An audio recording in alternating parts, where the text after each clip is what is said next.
सहनाववतु सहनौ भुनक्तु सह वीर्यङ्करवावहै तेजस्विनावधीतमस्तु मा विद्विषावहै। ॐ शान्ति शान्ति शान्तिः। ॐ भद्रं कर्णेभिः शृणुयाम देवाः भद्रं पश्येमाक्षभिर्यजत्राः स्थिरैरङ्गैस्तुष्टुवागुंसस्तनूभिः व्यशेम देवहितं यदायुः। स्वस्ति न इन्द्रो वृद्धश्रवाः स्वस्ति नः पूषा विश्ववेदाः स्वस्ति नस्तार्क्ष्यो अरिष्टनेमिः स्वस्ति नो बृहस्पतिर्दधातु। ॐ शान्ति शान्ति शान्तिः।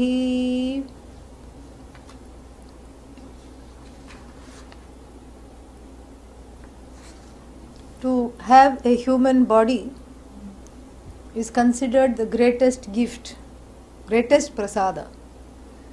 And because it is only through the human body that freedom from the sense of bondage is attained.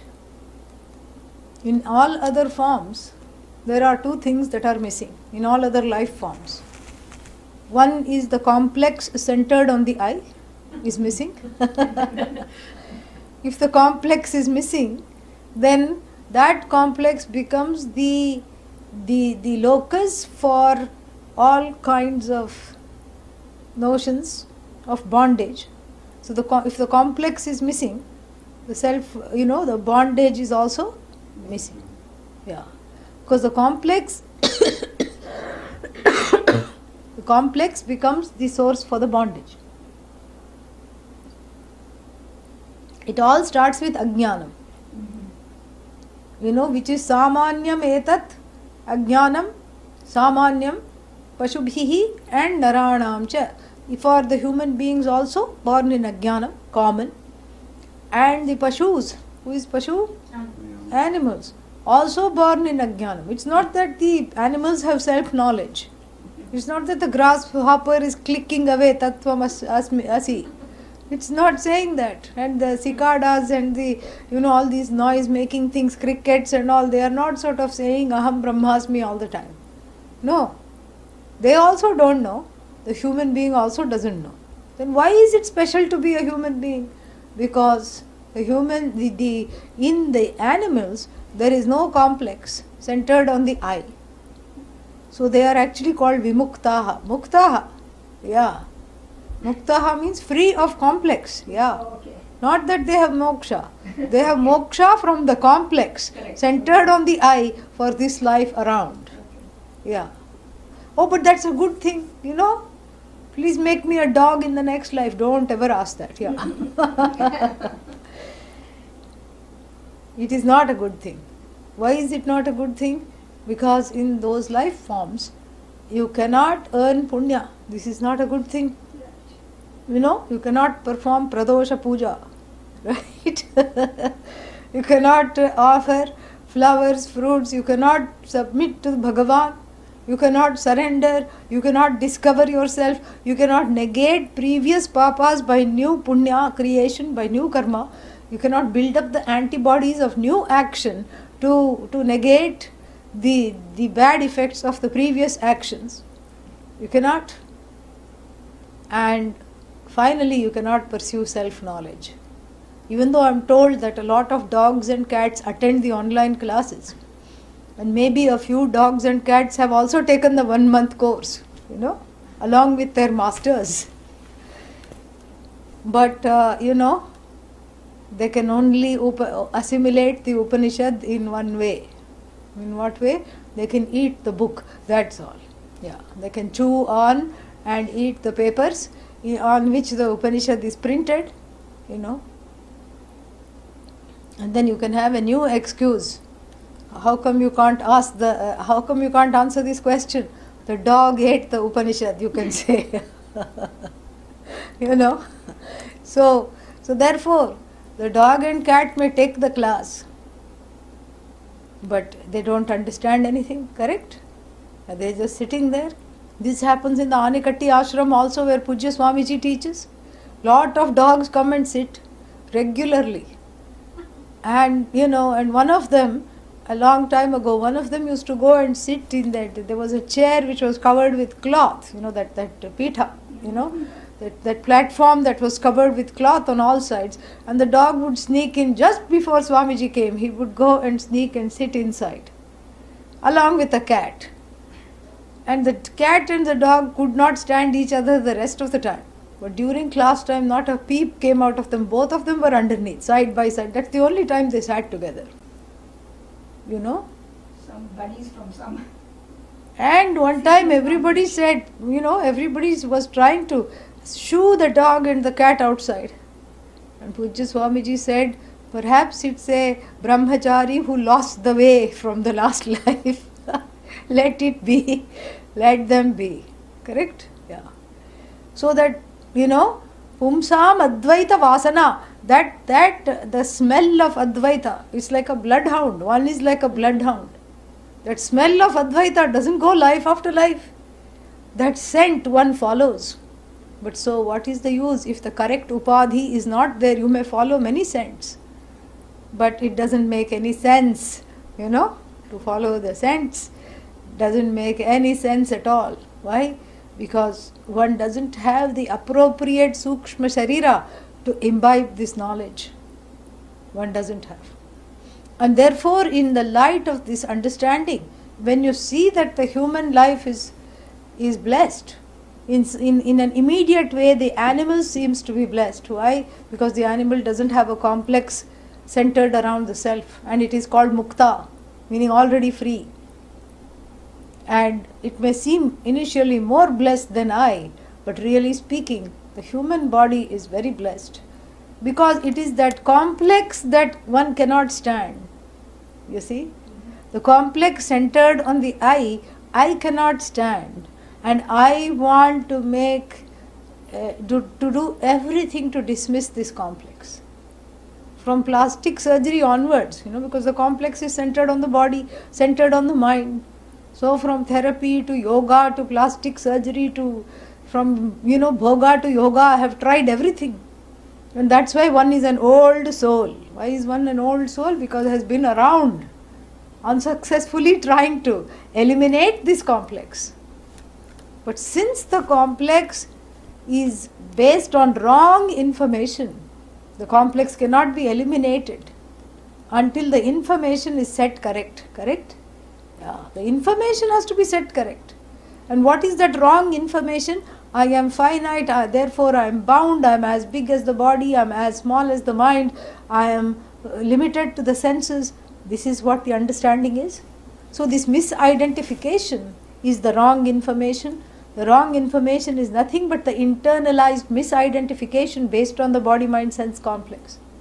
And to correct that, you need a means of knowledge. You cannot stand on your head and hope that it will be spontaneously corrected. It cannot. The correction requires a connection to oneself, and a connection to a commitment to knowing what is the correct thing. Because action cannot undo this notion. Action and notion have nothing to do with one another. If the ocean of samsara was real, then you could do karma. You could take out the ocean with buckets. Take the one bucket of water, pour it there, another bucket, pour it there, and eventually maybe you can empty out the ocean. But here, since the ocean is a notion, all one needs is this knowledge. And so therefore, in the light of this, when you see this Ashvalayana sage's reflections, you see that it has the knowledge, he is able to see exactly as it was given. And you see in these, succeeding reflections that we just have finished studying, that he has received it exactly as it was given. He has not peppered it with his own ideas. He is not saying, I'm going to bring this into fashion, I'm going to chop the tail off and then put it on the head and then have a few other things and mix and match and then call it, Vedanta trademark with a little R and in the circle, and charge people to breathe. Call it some kriya and charge people to breathe. Air is free, so far at least, and in the future we may have to pay a breathing tax, I don't know. And air is free, breathing happens involuntarily, and then one charges so much money to just breathe. It is really something. So Ashvalayana is not doing that. In fact, whatever the teacher says, he is repeating in his own words to show how he has understood. And so this is, and even though he doesn't say this, when he reflects upon the knowledge, you can see a certain, thrill in him. You can see that happiness. I am everything. Everything is in me, but I am not any one thing. I am the whole. There is, what sleeping state, what waking state, what dreaming state. It's all just myself alone. You need a human buddhi to be able to see this. Cow buddhi will not, You can't even ask the cow to repeat Om. It will reverse it and say Mo, M-O. It will make it instead of O-M, So what is the use, It cannot do anything. It cannot understand. So here the human upadhi, the human form is the only form in which the knowledge can take place. That is why it's the most exalted form. And that is why the human birth, rare as it is, must not be wasted. What do you mean it's rare? 7 billion people, it's not rare. It is rare. It is rare compared to the number of other species. Yeah. It's very rare. And jantunam narajanma durlabham. Difficult among all the creatures to get a human birth. And having got the human birth, this pumsam advaita vasana, that is again difficult. Because only in the last, everybody keeps searching. That's why one is born life after life, correct? Yeah. So everybody keeps searching. What's the big deal about being a seeker? No, but to seek in the right place, in the right way, at the right time, that's a big grace. Durlabham trayame vaitat devanugraha hetukam manusyatvam mumukshutvam mahapurusha samshrayah. 3 things are very difficult to find. One is human birth, we've already talked about that. Then jignasa is very difficult to find. The desire not just for freedom, but the desire for knowledge. Knowledge, it's not just freedom. Everybody wants freedom. The person who is listening to rock music is also wanting to be free.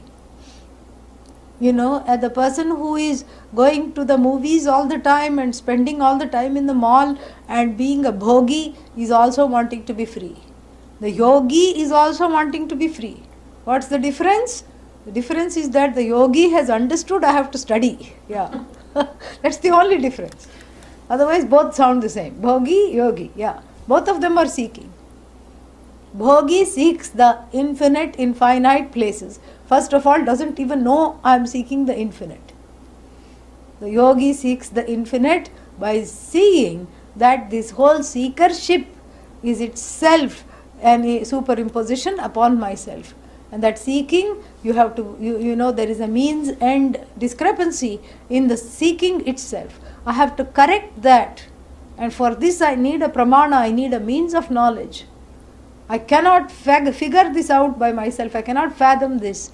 I need the teachings, I need a teacher. That is a yogi who has given a proper channeling to this seeking, a proper direction to the pursuit. That's the yogi. Otherwise the bhogi also seeks. So then, devanugraha hetukam, manushyatvam mumukshutvam, and then finally the gain of the teacher, mahapurusha samshrayah. And here the Ashvalayana, the sage, has showed us how he is blessed in all 3 ways. Having a human body, having the desire for the knowledge, submitting to the teacher, gaining this knowledge, and then being able to shine as the very form of the knowledge. In no other branch of knowledge you become what you study. You're studying botany, and then after a few years of studying botany you go green. No, just like the leaves that you're studying. No, never happens. You teach microbiology and then you crawl into class because you have become a microbe. No. Only here, because the I is non-separate from the whole, the subject matter is the same as the giver of the knowledge, is the same as the receiver of the knowledge. The subject matter is the object of which is to know Bhagavan as the truth of oneself. So the teacher is non-separate from the knowledge, the taught is non-separate from the knowledge, the text is non-separate from the knowledge. So that's why he is able to say Brahma Advayam Aham Asmi, this non-dual Brahman, I am alone. And that's why he is also able to say the Vedas alone proclaim that the true purpose of the Veda is to know oneself. There is no other purpose. There is no other purpose at all. The only thing that the Veda offers is self-knowledge. All the rest of the rituals and all those things are just for the sake of gaining preparation for this self-knowledge. That's why Anekaihi Vedaihi Ahameva Vedyah, and then the Punya Papa is dismantled, and I am the creator of the Vedas. I am the one taught by the Vedas. I am the teacher. I am the taught. I am not the body, mind, sense complex. I am not subject to birth, not subject to death. And I see the macro as well as the micro as a superimposition upon that endless consciousness, that limitless consciousness which is myself alone. So having said this, now Ashvalayana stops to take a breath and the Shruti intervenes, and this is called Phalashruti. What kind of Shruti is Phalashruti? Phalashruti means इसको पढ़ के मुझे क्या मिलेगा? What will I get out of studying this Upanishad? Yeah, is this for Ashvalayana's sake? No. It is for our sake. Yeah. It is so that we understand, as though it was not enough to see Ashvalayana's testimony of the knowledge, as though it wasn't enough to know what all one gets, in case one forgot. This is a classical ending to everything, is Phalashruti. Let us read. Evam viditva paramatma rupam guhashayam nishkalamadvitiyam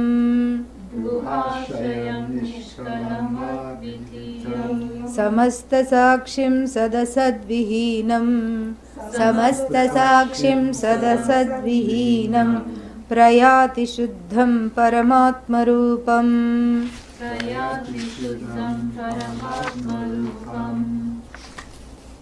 So evam viditva. Evam means anena prakarena viditva. Viditva, having known. Evam.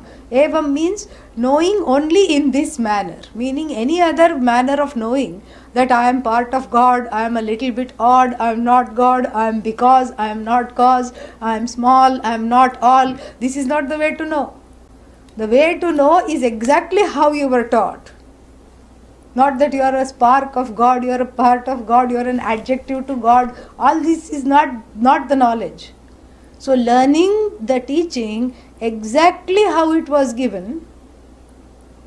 And how was it given?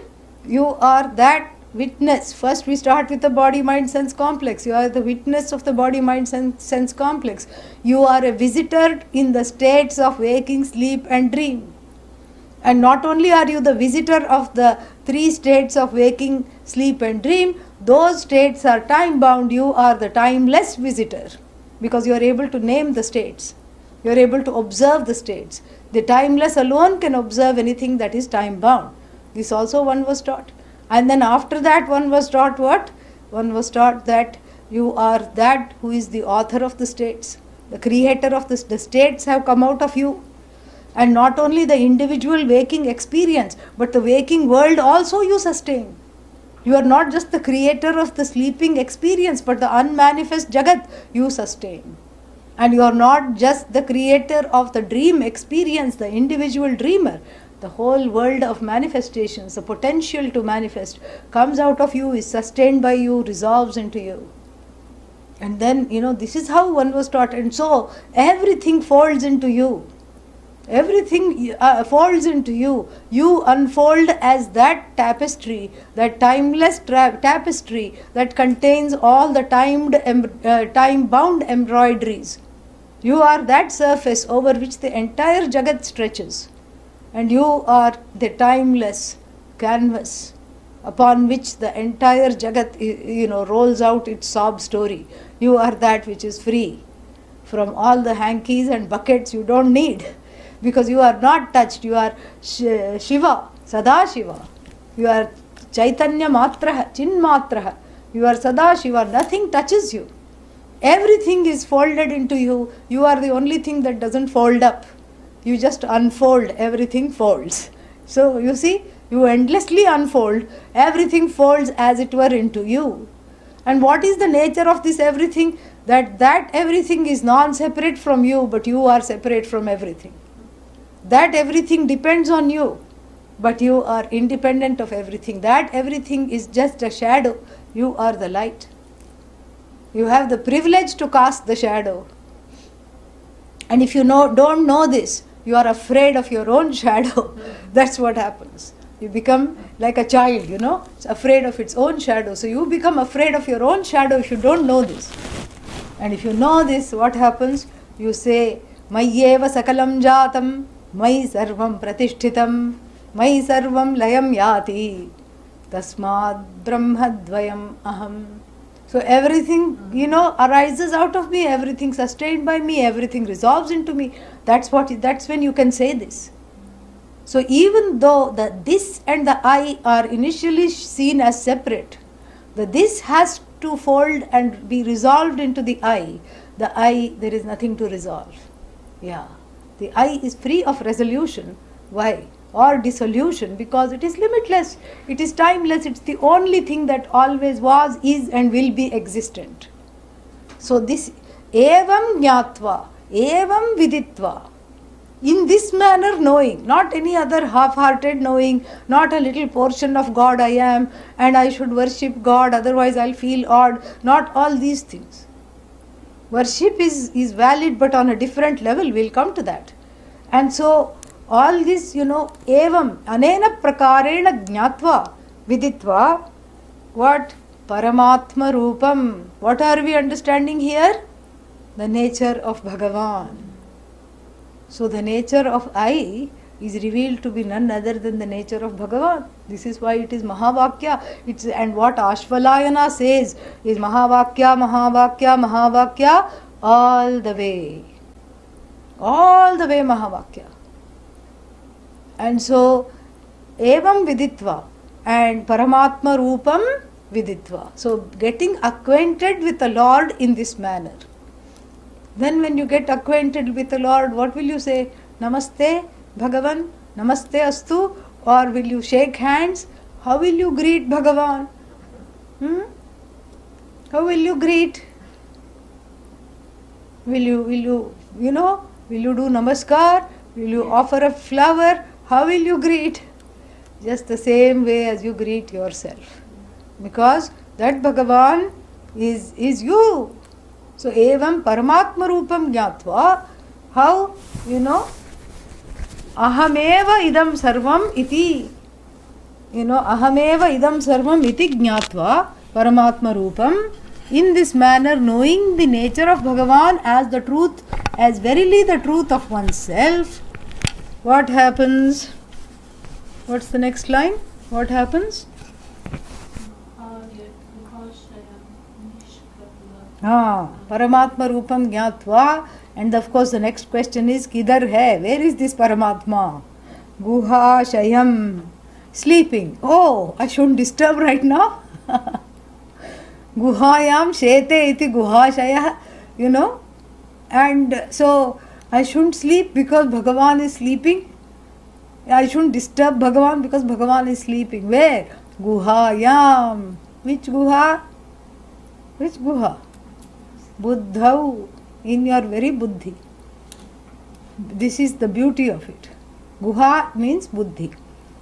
Guha means gufa. What is gufa? Cave.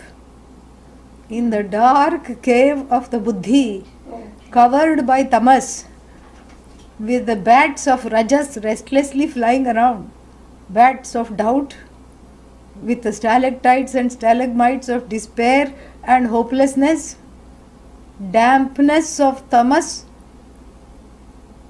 In that very cave, Bhagavan shines, but the shine is missed. Why? Because I'm searching everywhere else for the shine.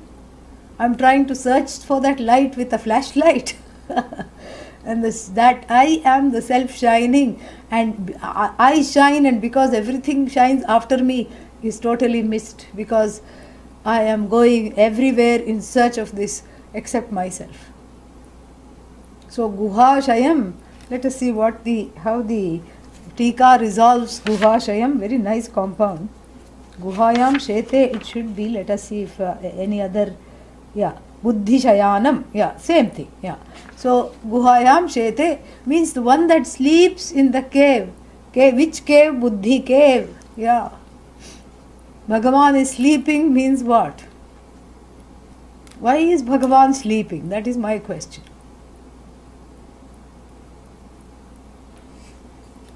Mangalarti has not been performed myself. Mangalarti is not yet performed. Why is Bhagavan sleeping? Because the sleeping person, There is no doing. there is no doing. Very good. Yeah, but here, yes, because of ignorance, correct. Both of you are correct. But the thing is, here, we are not talking of the ignorance. Evam viditva, jnatva. So the one who already knows. The one who is already knows. That's a better explanation. Bhagavan is akarta, so sleeping. But also, let us look at it this way. Bhagavan, the sleeping person is not in a hurry to go anywhere, correct? Yeah. If Bhagavan is awake, then you start thinking, okay, maybe the Bhagavan will depart. Maybe the Lord will depart from the buddhi. So here, one can be fully confident that the sleeping Bhagavan, who is akarta, who is here to stay, because this is a buddhi that has been, where the light of Bhagavan has been, shining in this intellect. And so, in this, what was previously a guha is a well-lit place now, and reveals the sleeping Ananta Shayanam, is sleeping Vishnu. Vishnu doesn't sleep. If Vishnu slept, the world would resolve. Means Shayane Sarvam Vibharti, effortlessly, takes care of everything. Shayane Sarvam Vibharti, Shayanam Vibharti. Sleeping takes care of everything, meaning effortless. Doesn't start, complaining to Lakshmi. Right there, keep pressing the leg everywhere because I'm hurting. Aaj bahut sara kaam kiya, I have worked so much today. I have had a hard day. Why? Because too many complaining jivas. No. Sleeping means effortless, akarta, abhogta. The sleeping person neither eats nor does anything. No bhoga, no karma. Akarta Bhagavan, sleeping right here as you in the intellect. So even though you may be doing everything, it is powered by that akarta Bhagavan alone. So therefore you can say, I go, I come happily, I eat, I sleep, while falsifying that eating, sleeping.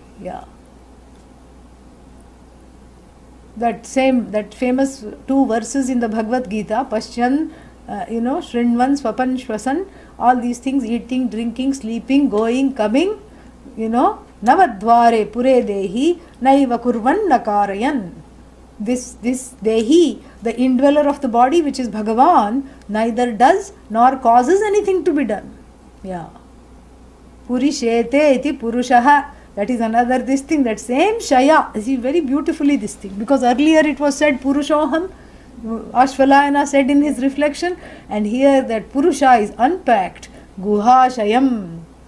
Purusha Purishete, the one who sleeps in the city. And here the city is nothing but the intellect.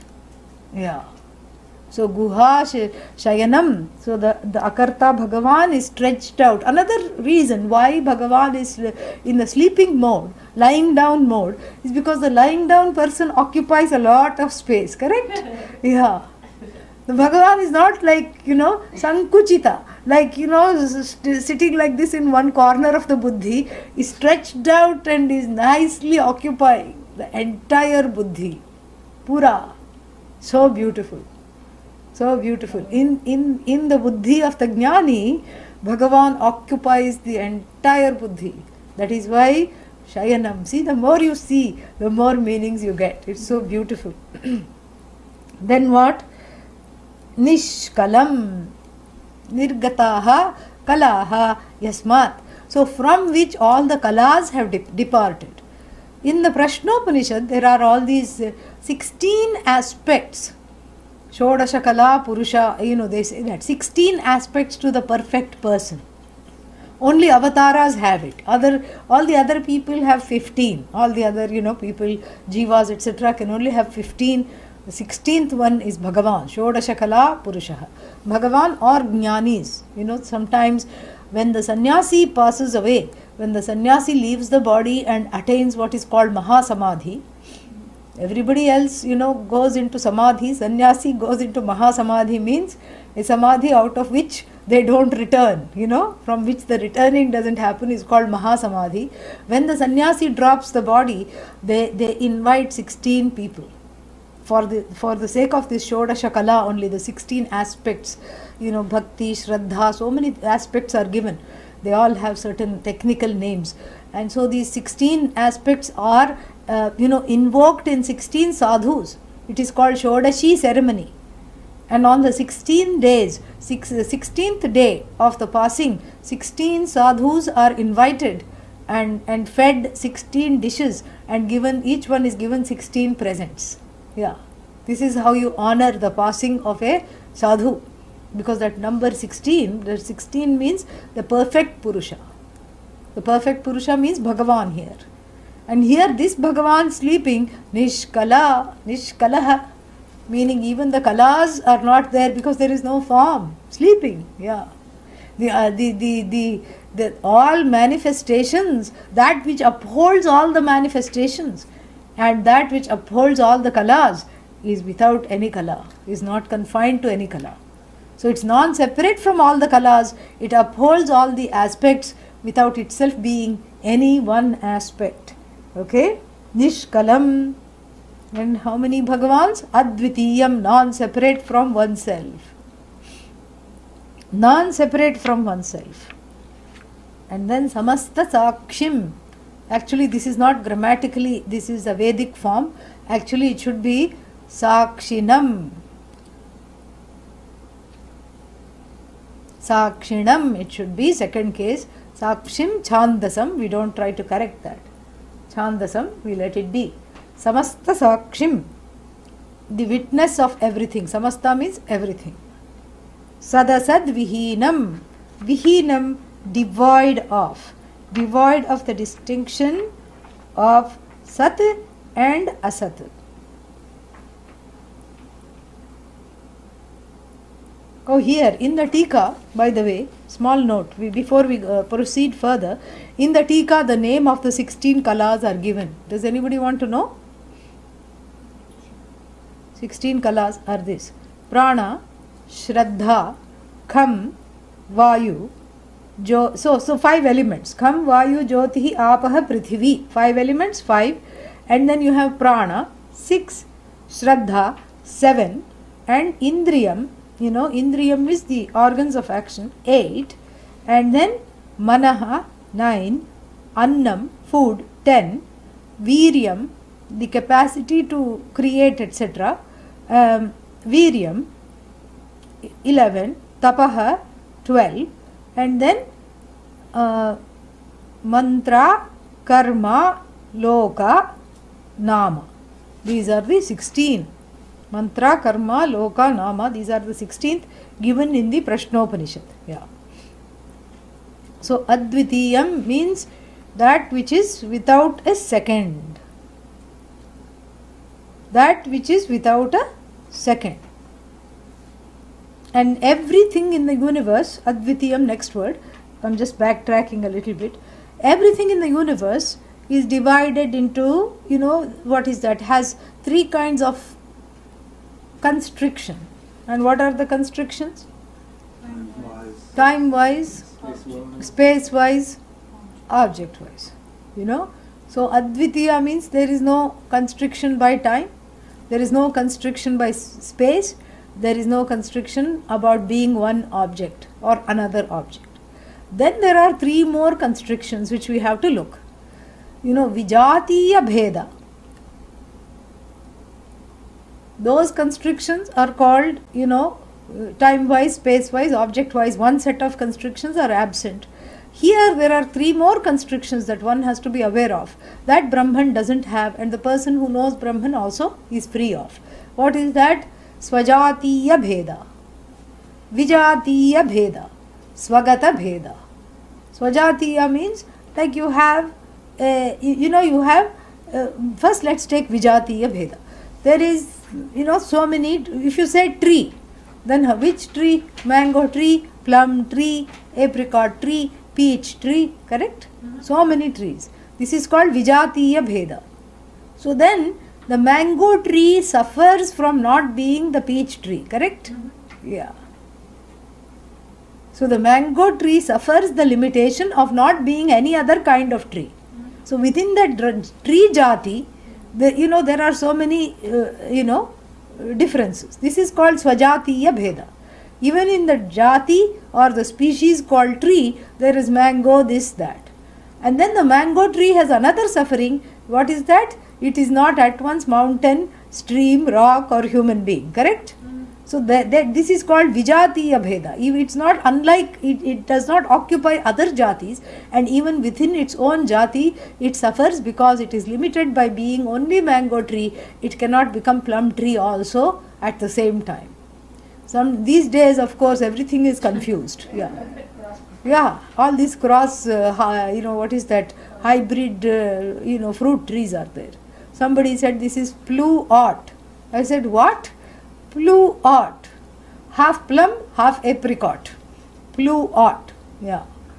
And so like this they create new fruits, and I tasted one slice of that which somebody brought, and it was really confusing, because my indriyas did not know what to make of it.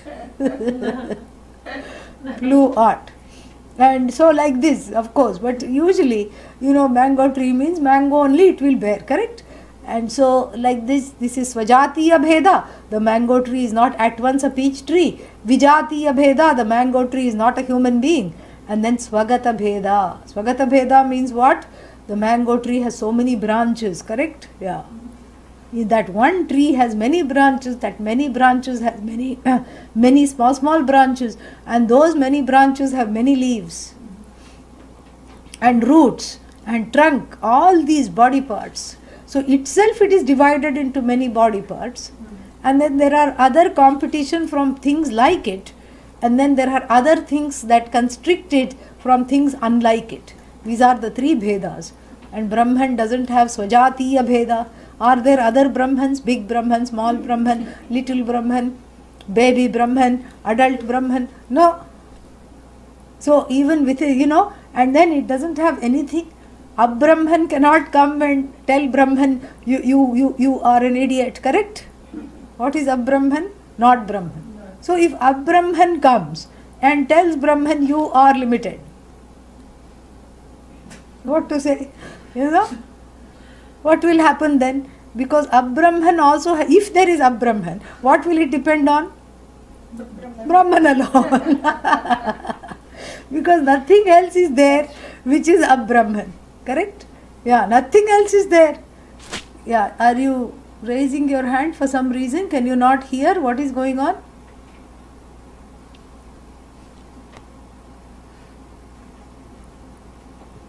Must be a mistake. Anyway, so just wait till the end. You can ask your questions. So, anyway, so Brahman, supposing Brahman comes and challenges Brahman to a match, what will Brahman depend on if there is such a character called Brahman?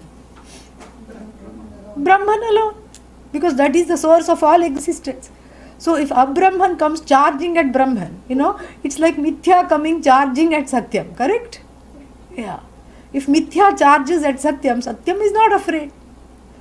It's like your dream has come to attack you. You're not afraid. It's a dream. Attack you in the waking state, that too. Yeah, you have to mention that. So the dream, the dream karma has come to attack you. The dream robber is come to steal from you in the waking state. You are not afraid. Because you are awake to this understanding, to the knowledge that all that was a dream. So there is nothing other than Brahman There is nothing like Brahman. And how many parts is Brahman made up of? No. 16, correct? We just read the names. No. Even itself doesn't have any parts. Impartite. In fact, the word impartite is no longer in the dictionary because we are so used to parts. Yeah, it is not there. So if you write impartite in a Word document, it will tell you that it's a mistake. It will underline it in red. So, but it is a word, Impartite means that which is not subject to Swagata Bheda, impartite. So this is what is called Advayam, that which does not suffer from Swajatiya Bheda, Vijatiya Bheda and Swagata Bheda Rahitam. Samasta Sakshim, like I said, Samasta Sakshinam, Sarvadrashtaram, that which is the seer of everything. Itself is unseen by anything, itself not an object, it's the subject. And then what? Sadasad Vihinam, devoid of Sat and Asat. Bhava Abhava Vivarjitam, Tadeva Niravadyam. Bhava and Abhava. You see, Bhava means what? Something that exists is called Bhava. And then Abhava means what? Absence. So presence and absence. So the relative presence and absence of objects is what causes sorrow, correct? To the subject. Why? Because the subject doesn't know that I am not dependent on the objects for my well-being. In fact, my own well-being, I self-generate my well-being in the form of Ananda, and my Ananda is manifest in the form of or in the contact with these objects. So the coming and the going of the objects leaves no residue on me, correct? So the subject who knows this is not worried about the presence or the absence of the objects. Yeah. So Sadasad means the relative Sat and Asat. The relative presence and absence of the mithya objects. The one who depends on Sat doesn't matter. So if 500 mithya objects are there, or if 4 of them go away or 400 of them go away, there is no sorrow. If 500 more come, there is no extra joy. Because the jnani is like an ocean. The end of the 2nd chapter of the Bhagavad Gita says this. Apuryamanam achala pratishtham. Apuryamanam means the one who is totally full, like the ocean. Achala pratishtham, whose pratishtha is that from that to, unmoving, unchanging knowledge of the self. And then, like that, the jnani is like an ocean. The ocean does not depend on the rivers for its water, correct? For its source of water. So if a few rivers decide to come and join, the ocean doesn't throw a party. Come on guys, I was waiting for you, what is happening? And if a few rivers, because of global warming, dry up and do not join the ocean doesn't mourn and say, oh, those rivers were so nice, now I am no longer popular, they are not coming to me anymore. Correct? Yeah. Apuryamanam achala pratishtham samudram apah pravishanti yadvat. Just like the waters enter the ocean, tadvat kamaha pravishanti sarve. Like that, all desires enter and leave the jnani without causing any disturbance. Sa shanti mapnoti, that is the person who has the shanti, an absolute shanti, an absolute freedom from all disturbance, knowing that there is nothing other than me. Na kama kami, not the desirer of desires. So here the desires also are such that if the objects of desire enter the life of the jnani is unmoved, whether they are there or not there, how many are there, how many went, how many came. Yeah. The ocean has several shades, sometimes restless ocean, sometimes calm ocean, sometimes tsunami ocean. So whatever changes that you see in the jnani or one attributes to the jnani, it is at the level of the ocean, the oceanic surface itself. It does not change what the jnani knows. Yeah. Just because the restlessness has come, the ocean doesn't change, correct? Yeah. It's just a superimposition upon the name and form called ocean. That's all it is. So too here, we have to see this very beautiful, that sadasad vihinam bhava abhava vivarjitam.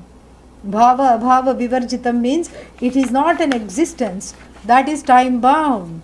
If it's an existence that is time bound, then we have to worry. But here the existence is not time bound at all.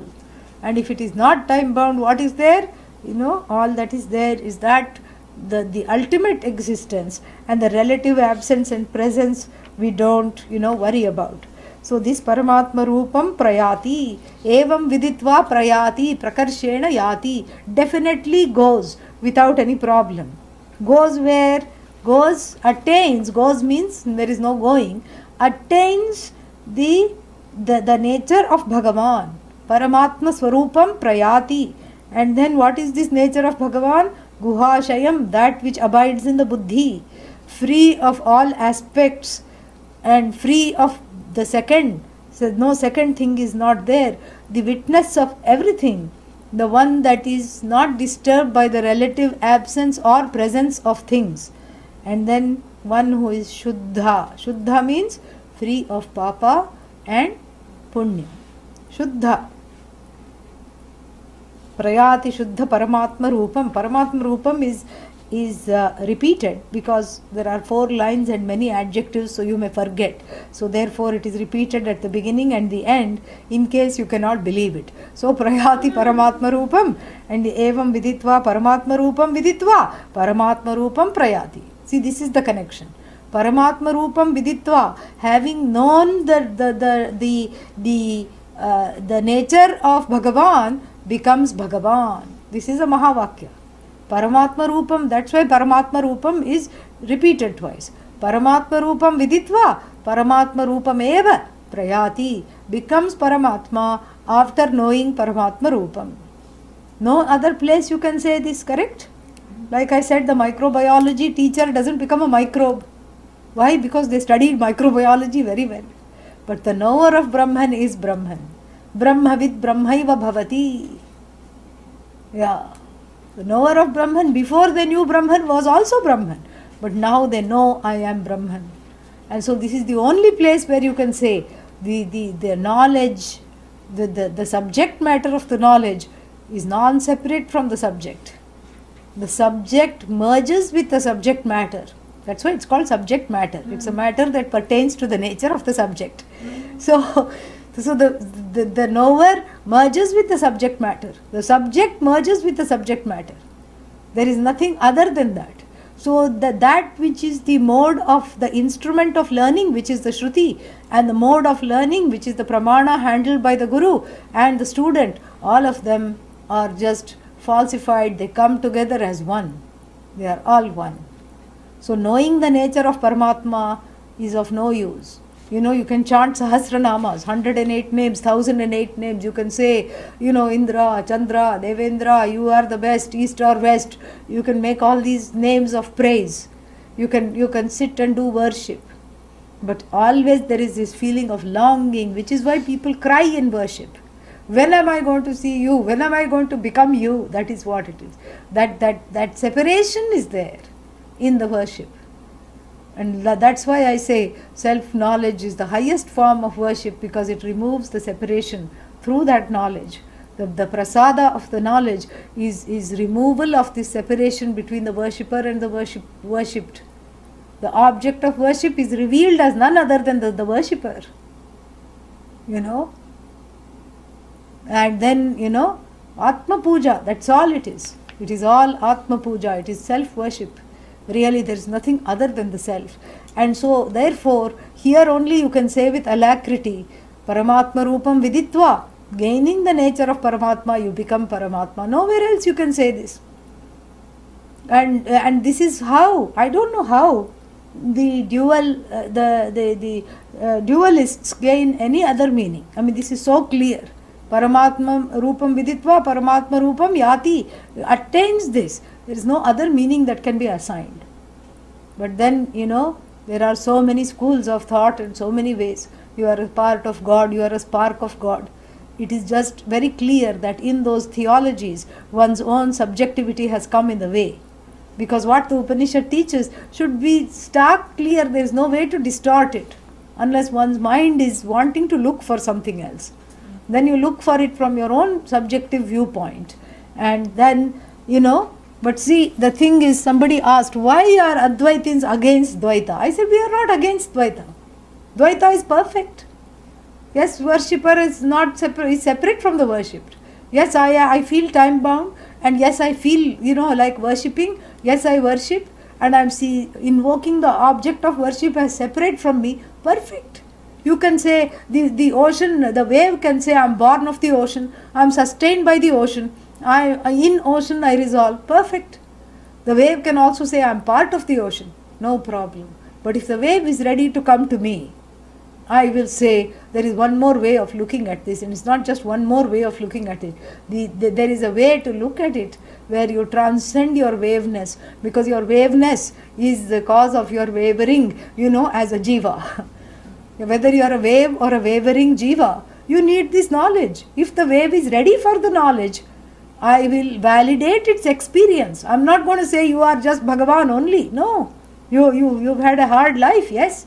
I will validate its experience and falsify it also. This is the truth.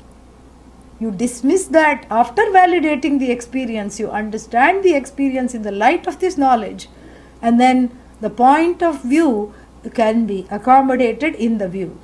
So I am separate from God, point of view, from where one is in the state of ignorance. I am a part of God, point of view. The point of view can be accommodated in the view, but the view that you are the whole, it transcends the point of view, correct?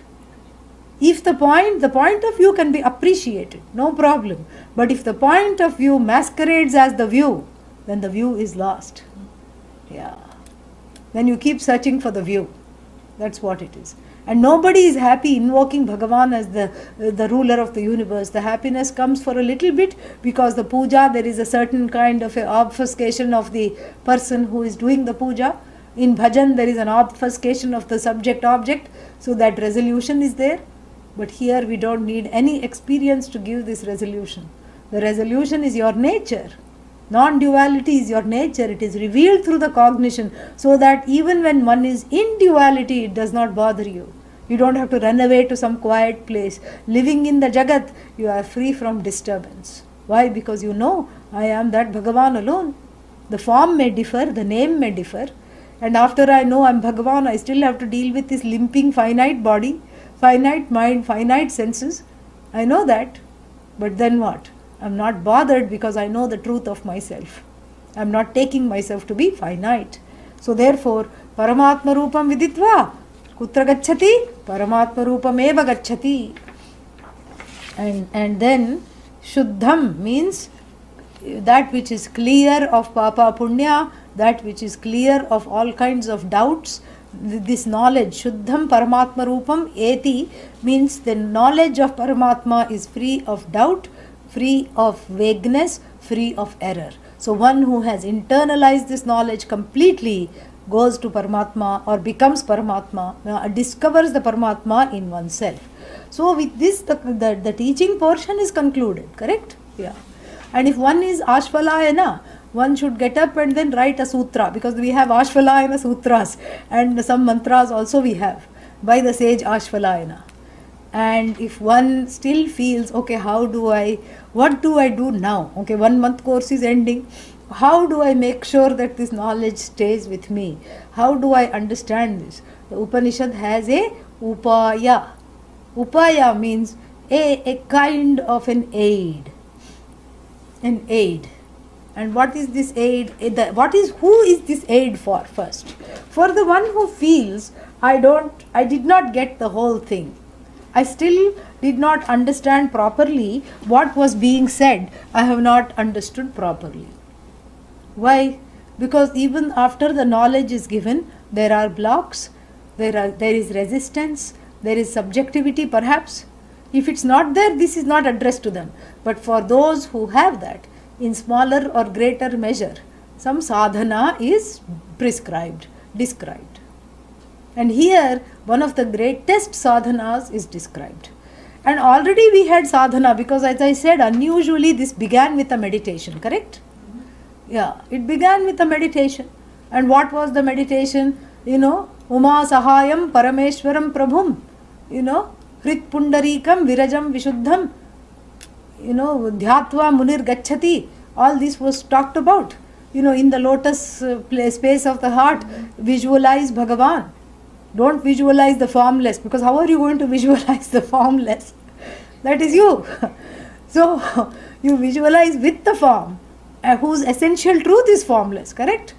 And then so you visualize with the form, and then you do a mental worship, and then you continue to, do the Nama Japa. And the Nama Japa we described earlier is like the soap that rubs off the debris, that clears the debris of strong preferences, blocks and desires, which makes the way for, this knowledge. Now, one may have, this is something very interesting, one may have a lot of desire for this knowledge. Like one may keep asking, when is the next 1 month course? And when was one asking, people started to ask last week itself. Oh, only 1 week is left, when is the next 1 month course? I said, let us survive this week, we will see. So like this, the jigyasa may be strong. When is the next course? How can I continue with this knowledge? The jigyasa may be strong. And then the desire to study is there. And the opportunities also, let us say, are there. If not this, some other course comes up somewhere else and something happens and one is able to study, let us say.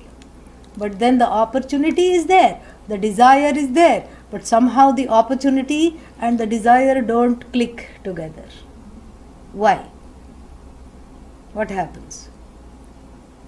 Because of what? There's only one factor that makes things join, and things, the sanyoga and the viyoga of opportunities with the person with the people. What is the only thing that either facilitates it or destroys that opportunity? All multiplied together. Huh? Readiness. Karma. It's prarabdha karma.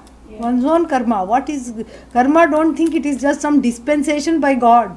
God is not running some dispensary. Karmic dispensary. You take this bitter pill. Oh, you over there, you look good. You come here, I'll give you some placebo. You have the... No. God is not running, Bhagavan is not running a dispensary. Not some kind of dispensation of favors or disastrous effects. When I say karma, what is that? It's a law. The law that is handled by Bhagavan. But what is the content of the law? The content of the law is your own doings. Asmin janmani janmantareva, either in this birth or in other births. And they become the obstacles. Your own mind becomes an obstacle. Your own life becomes an obstacle. Like this, so many people in fact, some people were registered for this 1 month course right at the beginning. The notice went out, and then in a few hours later, so many emails came and they said, please register me. And then we never saw neither hide nor hair of them. They didn't even end up taking the first class. Why? Karma. Pratibandha. These are called pratibandhas. Obstacles. Obstacles to learning come from 3 sources. Everything, all obstacles have 3 sources. That's why we say three times Shanti at the end. Adhideva, Adhidaivikam, forces beyond my control. Like, sickness or something that happens, accident, forces that are way beyond my control. First source of pratibandha, obstacles. And the second source is what? Adhibhautikam, adhibhuta, forces in my own surroundings, like the internet not working on some days. Some people had that problem. Forces in my own surroundings. Adhibhuta, bhuta, bhautika, forces, means elements and the elementals. And then finally, adhyatmika, adhi atma, atmanam adhikritya tishtati. Adhyatma, adhyatma or adhyatmika means forces that come from within my own self, within my own body, mind, sense complex. These are the threefold what should I say, obstacles. These are the threefold sources of obstacles, and even though the sources are neatly classified, actually there's only one source, which is one's own karma. One's own omissions and commissions from the last life come in the form of obstacles to gain what I really want. Yeah. And therefore we have in the Vedic tradition the most powerful prayer of atonement. The most powerful prayer of atonement. And this prayer is now given to us in the last verse to be able to overcome the obstacles so that one can continue to assimilate the knowledge, to assimilate what one has studied, and to continue to expose oneself to the study also. And this prayer is given with the with the hope that all the resistances within, without, this side, that side, from past life, from this life, everything goes. So this is a prayer of atonement, and that is what is described in the next mantra. We will see that now. Yashatharudriyam adhiyate. Yashatharudriyam adhiyate. Sogniputo bhavati. Surapanat puto bhavati. Brahma hatyat puto bhavati. Kritakrityat puto bhavati. Tasmad avimukta shrito bhavati. Tasmad avimukta shrito bhavati.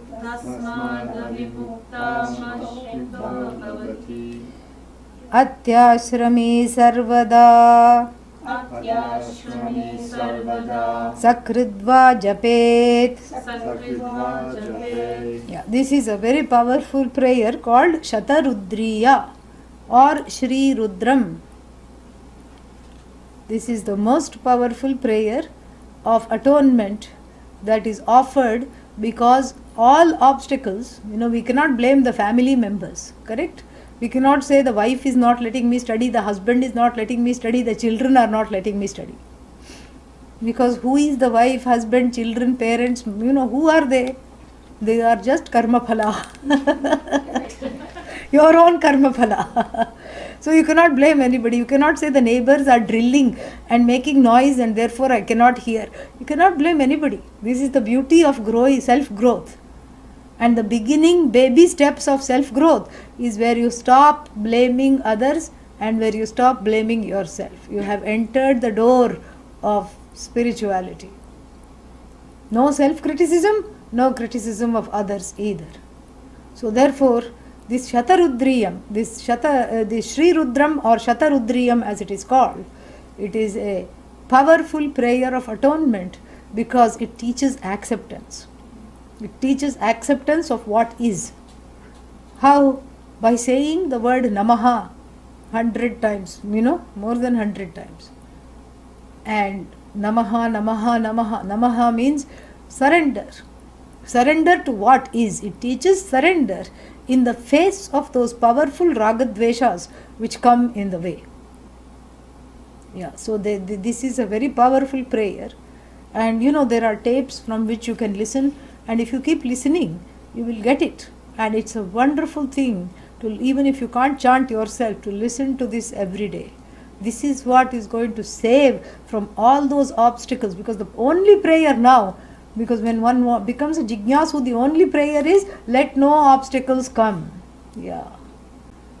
Mama Brahma Nirakarot. That's what it is. Maham Brahma Nirakuryam. May I never turn away from Brahman. How can you turn away from Brahman? The one who is turning happens to be Brahman, correct? But here it is just a metaphorical meaning. May I never turn my back to the knowledge of Brahman.